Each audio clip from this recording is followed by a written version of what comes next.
महाविकास आघाडीच्या नेत्यांची देखील विधान भवनात बैठक संपन्न झाली आहे। विरोधी पक्षनेते अंबादास दानवे यांच्या दालनात बैठक पार पडलेली आहे। तर विरोधी पक्षनेते पदाबाबत बैठकीत चर्चा झाल्याची सूत्रांची माहिती आहे। दरम्यान विरोधी पक्षनेते पदाबाबत संजय राऊत आणि नाना पटोले काय म्हणालेत ऐकूयात।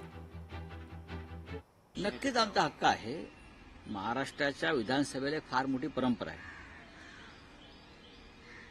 सत्ता कोणाची असो पण विरोधी पक्षानं या राज्यामध्ये आपली कामगिरी चोख पार पडलेली आहे। विधानसभेमध्ये विरोधी पक्ष असल्याशिवाय, विरोधी पक्ष नेता असल्याशिवाय लोकशाही आणि विधिमंडळ पक्ष सगळ्यांचा याला दिशा सापडणार नाही। मंत्र्यांची मनमानी चालू राहील, भ्रष्टाचारी मोकाट सुटतील। अनेक राज्यामध्ये 4 किंवा 5 सदस्य असलेल्यांना सुद्धा लोकशाहीची बूज राखण्यासाठी विरोधी पक्षनेतेपद मिळालेलं आहे। इथे तर आमचे एकत्रित मिळून 50च्या वर आहेत। त्याच्यामुळे शिवसेनेचा विरोधी पक्षनेता व्हायला मला कोणती अडचण दिसत नाही।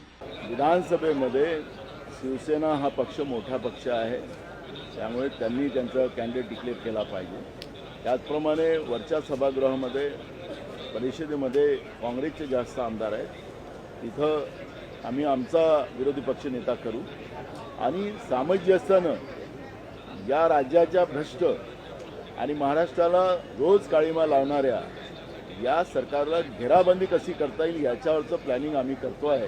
त्यामुळे सामंजस्यानं हा विरोधी पक्ष पदाचा जो प्रश्न आहे तो आम्ही सोडवू। लोकशाही मराठी ऐका, पहा, जागरूक रहा।